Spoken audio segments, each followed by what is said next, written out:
योग दर्शन कक्षा में आप सभी का स्वागत है। अभी हो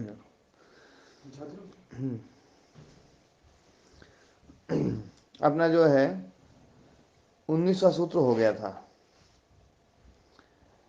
मुकेश जी। हाँ जी स्वामी जी, हाँ जी 19वां पूरा हो गया था जी स्वामी जी। जी। अभी जो विषय चल रहा है वो विषय ये चल रहा है, बौद्ध लोग जो है आत्म तत्व को अस्वीकार कर रहे हैं, है ना। सांख्य योग का मत है कि आत्म तत्व जो है उसके द्वारा प्रकाशित है ये चित्त, और चित्त के द्वारा फिर प्रकाशित ये पूरा संसार। तो इसका मतलब प्रकाश का जो मूल है वो आत्म तत्व है। बौद्ध जो है ना आत्म तत्व का खंडन करते हैं। तो आत्म तत्व का खंडन करने के कारण से चित्त को जो है ना वो स्वाभास ही मानते हैं। बोले चित्त ही स्वाभास है, दूसरे किसी स्वाभास की जरूरत नहीं है। जो काम आत्मा से होता है वो चित्त से ही कर लेंगे अपन। चित्त जो है स्वयं को भी आभासित करता है, स्वयं को आभासित करता है मतलब स्वयं को जानता है वो, और स्वयं को जब जानता है तब फिर वो विषयों को जानता है। यदि स्वयं को ही नहीं जाने तो वो स्वयं को आभासित नहीं करेगा, स्वयं को प्रकाशित नहीं करेगा, तो फिर वो चित्त विषयों को भी प्रकाशित नहीं कर पाएगा। तो इसलिए जो है वो लोग चित्त को स्वाभास मानते हैं। और योग दर्शनकार कह रहे हैं कि चित्त जो है ना स्वयं को प्रकाशित नहीं करता है, आत्म तत्व जो है ना उसके कारण से ये प्रकाशित होता है, और फिर उसके द्वारा प्रकाशित होने के बाद में फिर ये सबको प्रकाशित करता है। कल एक चर्चा मैंने करी थी कि आत्म तत्व का जो ज्ञान है वो नित्य ज्ञान है, क्रिया रहित ज्ञान है। चित्त का जो ज्ञान है वो क्रिया सहित ज्ञान है, क्रियात्मक ज्ञान है, क्रिया रूप ज्ञान, क्रिया रूप प्रकाश। और जहां जहां क्रिया है वहां तमस भी है, तो क्रिया की स्थिति भी होगी। स्थिति मतलब ठहराव, वो रुक भी जाएगा, फिर पैदा होगा। तो ये जन्य ज्ञान, क्रिया के कारण से इसमें जन्यता आती है। तो इसलिए जो है ना आत्म तत्व को छोड़ करके ये जितने भी सामान्य चित्त हैं, जितने भी जीवात्माएं हैं, इनमें सब में जो है ना जन्य ज्ञान है। तो इसलिए जो है ये क्रिया रूप है ना, जो है ना प्रकाश या क्रिया रूप ज्ञान, ये विषय ज्ञान ये होता है। और जो प्रकाश का जो मूल सोर्स है उसको अपरिणामी माना गया है, ये हमारी मान्यता है। बौद्ध लोग उसको नहीं मानते हैं। इसलिए जो है उस विषय का वो खंडन करते हैं। तो अब अगला सूत्र अपन लेते हैं, वो भी इसी विषय को लेकर के है। छोटा ही सूत्र है, ज़्यादा बड़ा नहीं, क्योंकि आज मुझे थोड़ा सा कुछ काम भी है तो थोड़ा जल्दी करूँगा, लेकिन ये सूत्र अपन पूरा करेंगे। बौद्ध लोग क्षणिकवादी हैं। इस सूत्र को समझने से पहले थोड़ा सा जो है बौद्धों का जो मत है उसको भी थोड़ा सा समझ लिया जाए। बौद्ध जो है वो क्षणिकवादी हैं। क्षणिकवादी का मतलब हो गया कि एक क्षण में चीज उत्पन्न हुई और नष्ट,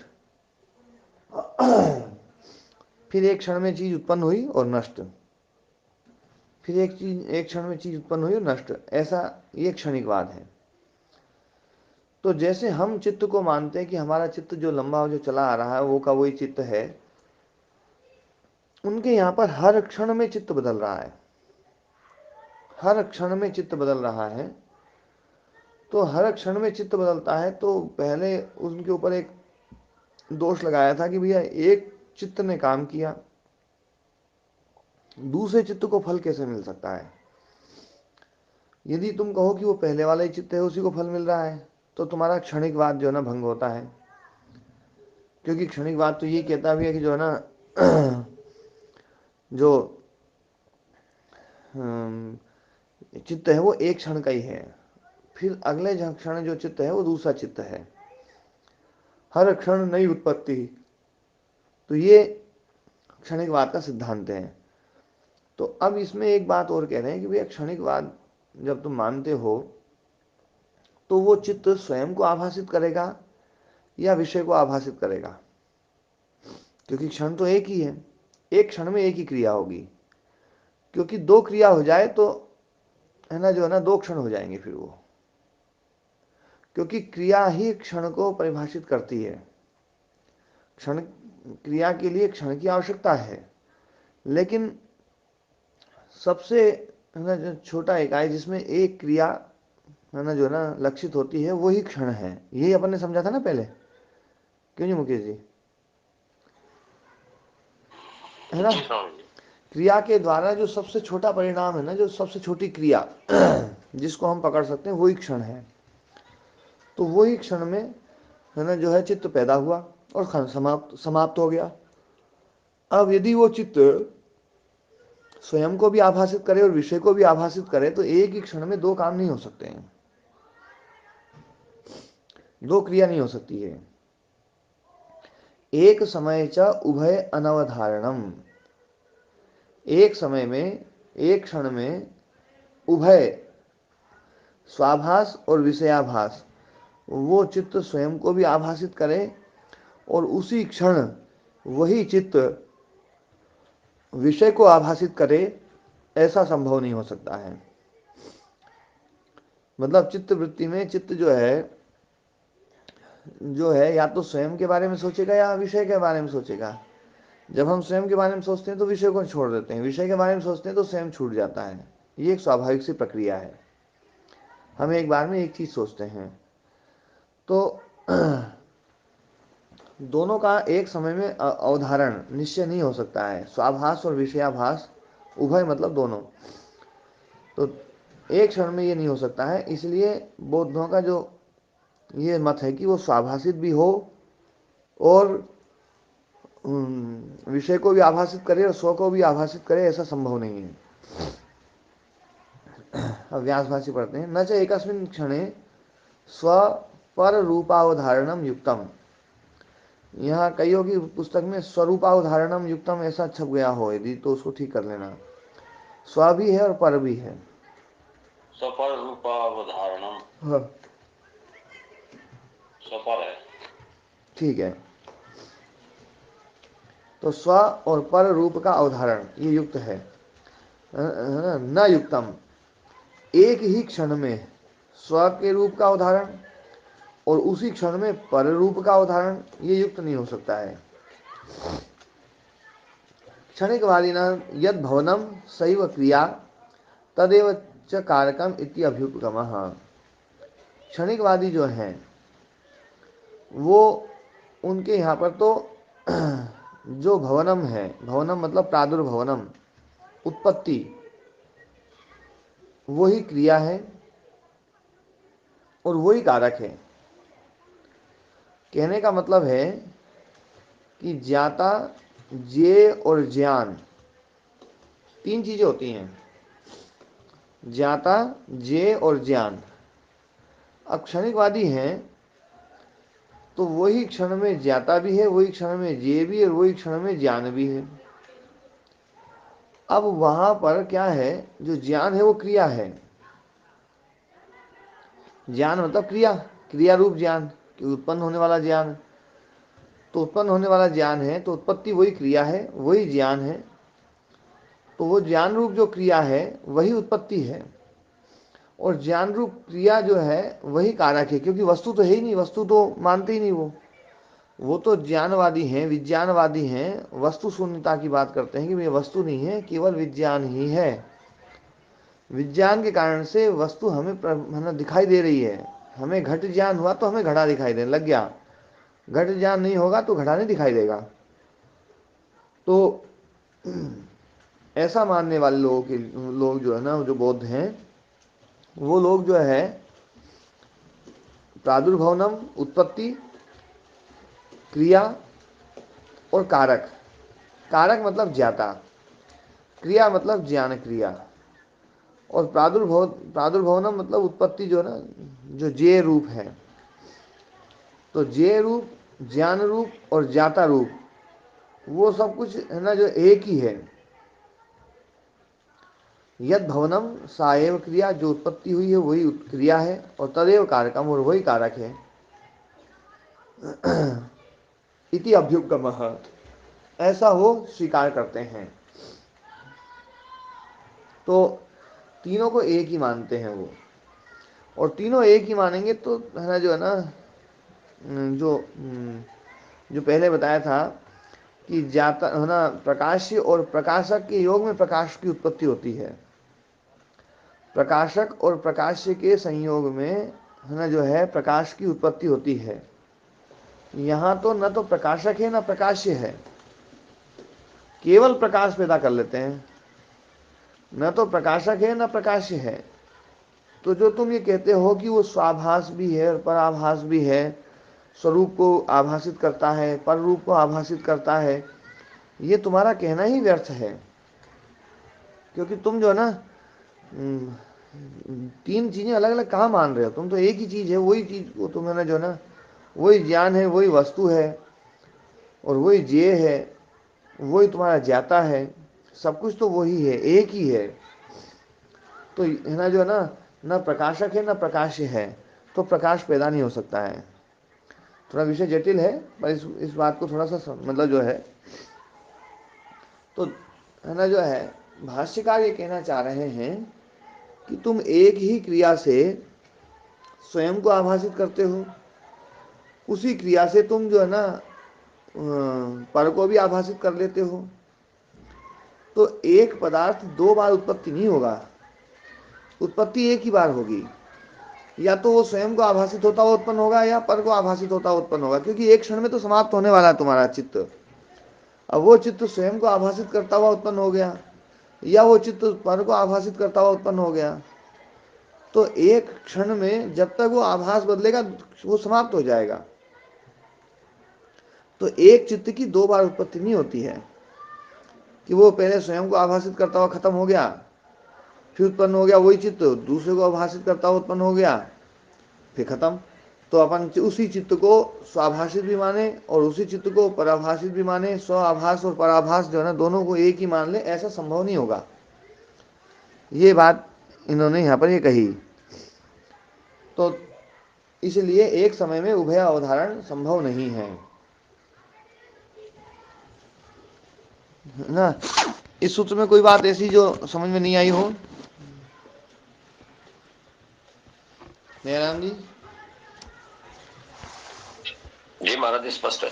हाँ जी।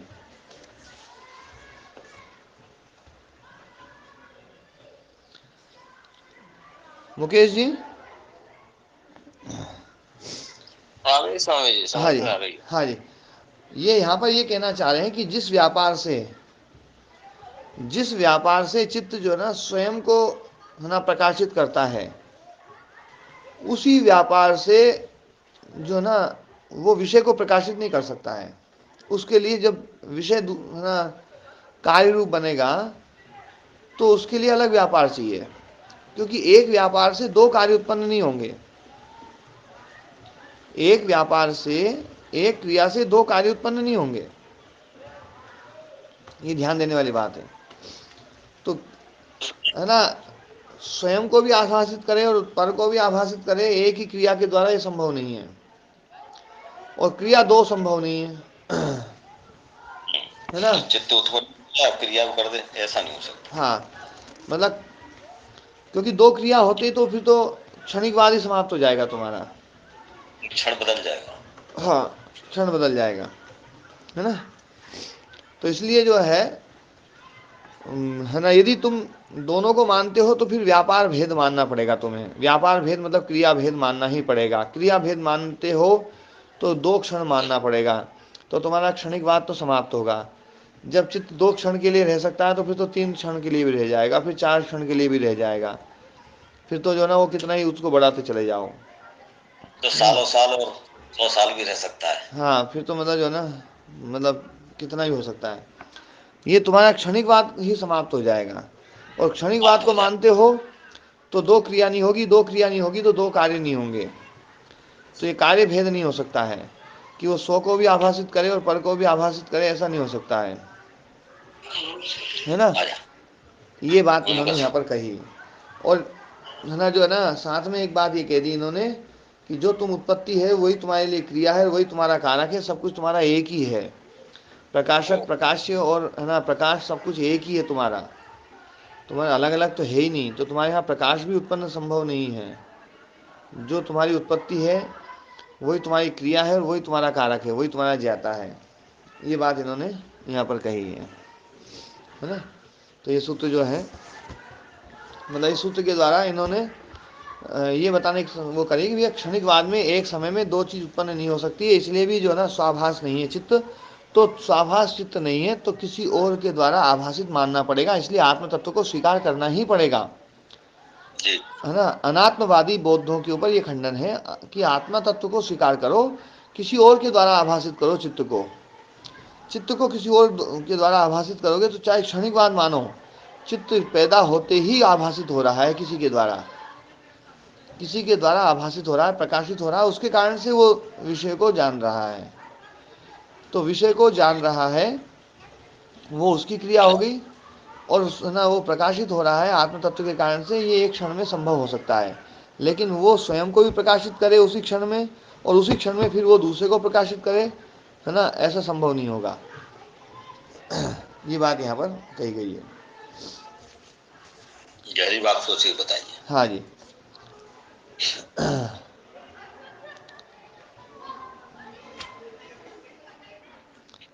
अब यहाँ पर जो है ना अगला सूत्र जो है उसकी थोड़ी सी भूमिका बना देता हूँ मैं, ताकि जो है ना कल इसको अपन अच्छे समझ लें।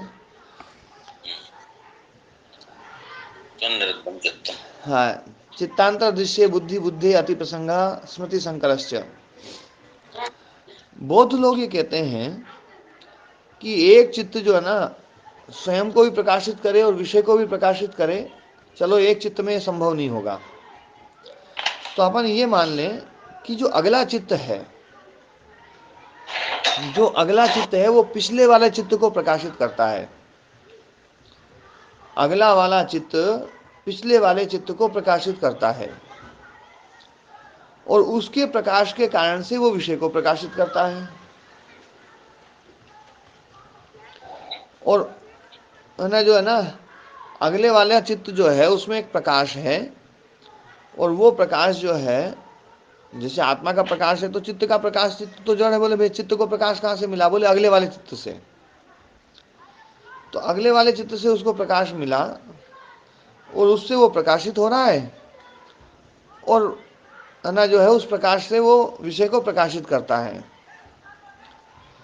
तो इन्होंने कहा बोले ये तो तुम्हारी जो कल्पना है ना ये तो बड़ी है ना क्लिष्ट कल्पना है, इसमें तो है ना जो है ना कोई ठहराव ही नहीं आएगा, अनवस्था दोष आएगा। अनवस्था दोष वो होता है कि भैया जो है ना कहीं बात ठहरे तो सही, कहीं अवस्थान तो हो उसका, कहीं मतलब बात समाप्त तो हो। बोले कैसे? बोले एक चित्त है वो प्रकाशित नहीं है, तो तुमने कहा कि भैया वो चित्त के दूसरे चित्त के द्वारा प्रकाशित होगा, तो दूसरा चित्त किससे प्रकाशित है? तो बोले दूसरा तीसरे से प्रकाशित होगा। तो बोले तीसरा किससे प्रकाशित होगा? तो चौथे से प्रकाशित होगा, और चौथा पांचवे से। तो तुम तो कहीं रुक ही नहीं पाओगे, क्योंकि तुम्हारा चित्त जब तक प्रकाशित नहीं होगा तब तक वो दूसरे को प्रकाशित कैसे करेगा? उसको स्वयं प्रकाश चाहिए। तो दूसरे चित्त के द्वारा यदि वो प्रकाशित होता है तो दूसरे को भी चित्त प्रकाश चाहिए, फिर वो तीसरे को, तीसरे से चौथे को, चौथे से पांचवे को, पांचवे छठे को। तो कल्पना करते जाओ करते जाओ। तो ये जो है ना ये एक अनवस्था दोष आएगा। और स्मृति संकर भी होगा कि इस चित्त ने इसको प्रकाशित किया, फिर उस प्रकाश के कारण से इसने इसको प्रकाशित किया, तो वो जो ज्ञान था उस ज्ञान का जो संस्कार था वो संस्कार साथ में चला आया, उस प्रकाश से उसका प्रकाश प्रकाशित हुआ, एक और ज्ञान साथ में एक और संस्कार जुड़ गया, फिर एक और संस्कार जुड़ गया, फिर एक और संस्कार जुड़ गया। तो सारे चित्तों के संस्कार आपस में मिलेंगे और स्मृति संकर हो जाएगा। और इतना मतलब जो ना वो ऐसी क्लिष्ट कल्पना हो जाएगी जिसको संभालना मुश्किल हो जाएगा, और अनवस्था दोष तो आएगा ही आएगा।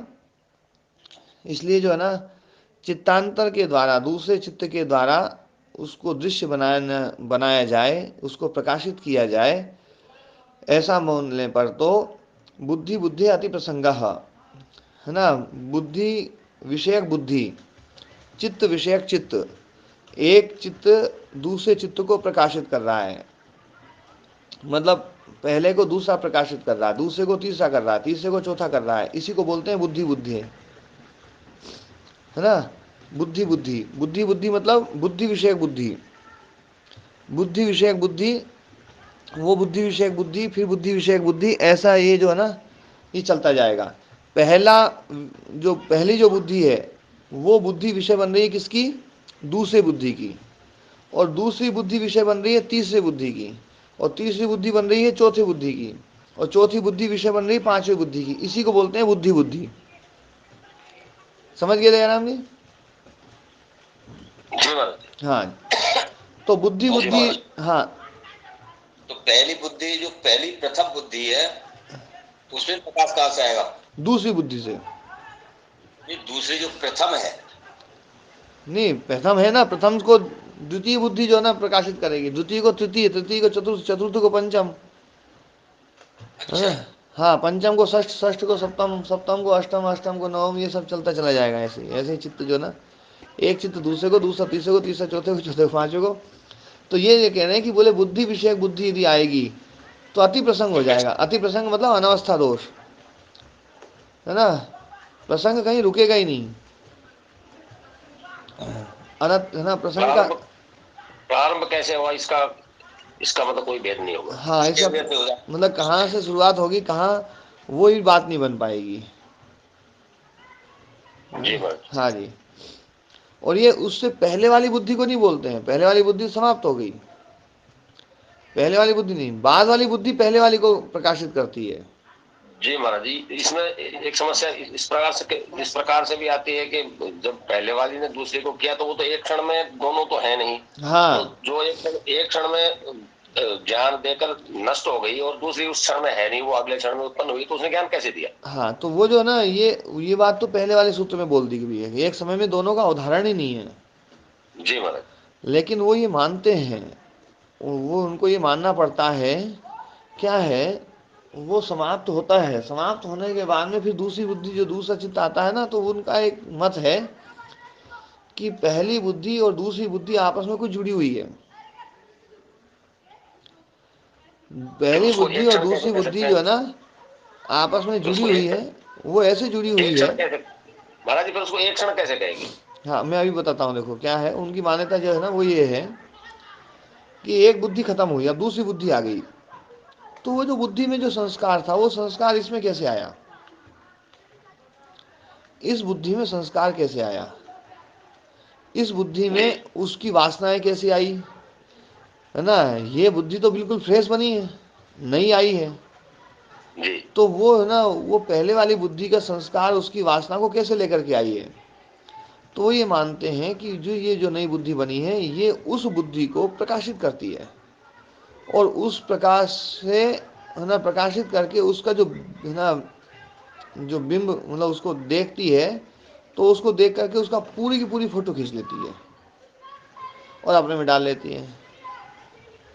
फिर जो तीसरी बनेगी ना, वो इसकी फोटो खींचेगी। महाराज जी, फोटो तो जब खींचेगी जब वो उस क्षण में उपस्थित होगी। तो वो क्षण में नई जो वाली उपस्थित बुद्धि। नहीं होगी ना, ये उनके उसका उत्तर नहीं दे पाते वो लोग।